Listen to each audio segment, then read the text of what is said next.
Gasping for breath, Debbie finds herself struggling in a lake, surrounded by lily pads, panic rising as she wonders what will happen next.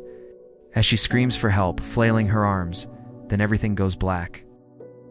When she wakes up, she's in the middle of the woods, standing on a path. Disoriented, she starts walking, and soon, she notices a cave in the distance. Feeling lost and in need of help, she decides to head toward the cave for shelter.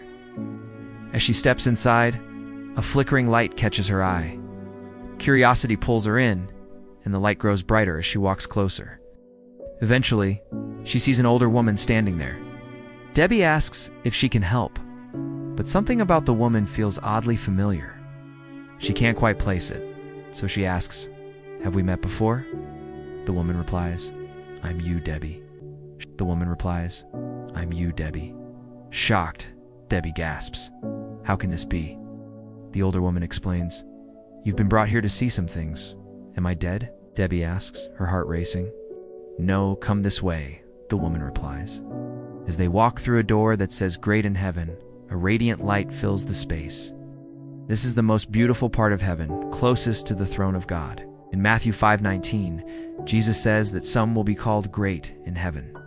Debbie looks around and sees a group of kids playing in a field, and her heart skips a beat when she recognizes one of them. It's her as a child. The older woman tells her, "These ones received a great reward in heaven because of how they lived on earth.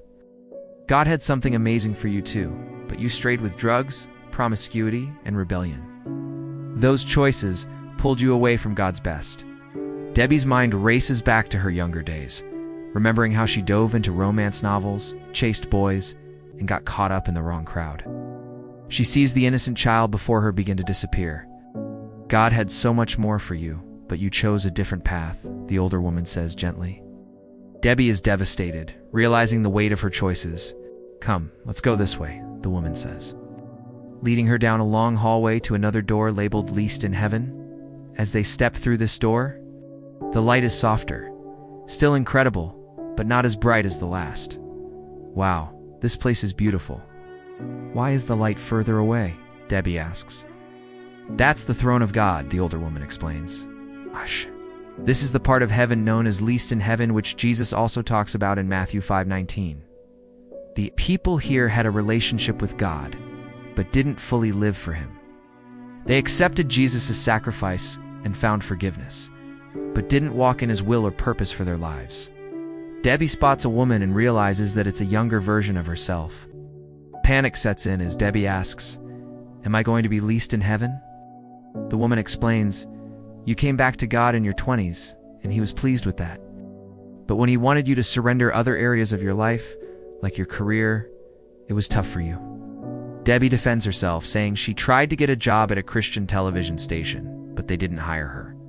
The older woman responds, "You gave up.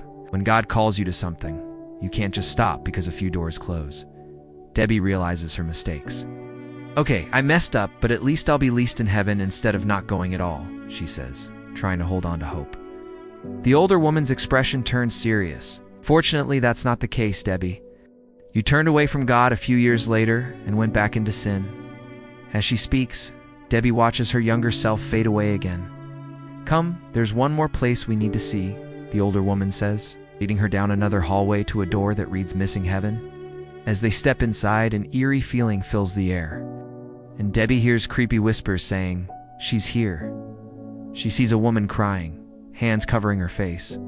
"That's you, Debbie," the older woman says sadly, "because you left God. This is where you'll be instead of heaven. Those who miss heaven are separated from God." Debbie cries out, "This is terrible. How could I have been so foolish?" Tears stream down her face as she sobs, "Help me, God." Just then, a bright light appears, and she's suddenly back in her body, floating in the lake among the lily pads. As she gasps for air, she sees her mom rushing toward her, ready to rescue her from drowning. In that moment, Debbie realized that God had given her another chance. Pray and ask your Father in heaven which door you would walk through if you stood before the Lord today. In the next 3 scenes, pause the video at the door that you feel you would walk through based on how you're currently living your life. "Father, give me confidence that if I stood before you today, I would receive a great reward in heaven." Release affirmation and encouragement to continue on the path that I am on, and reveal how proud you are of me. Father, show me if I am saved, but I would miss a great reward in heaven, or be least in heaven, if I stood before you today. Reveal the areas where I am out of your will and that are keeping me from your best. Father, show if I would miss the kingdom of heaven if I stood before you today. Father, reveal the areas of rebellion that have brought separation between me and you. I choose to repent of my sins, and I surrender my life to you. I receive Jesus' sacrifice for my sins. In the description, there is a link to a guided prayer journal that will help you go deeper in finding out what areas are keeping you from God's best. It will also show you how to walk in victory in those areas.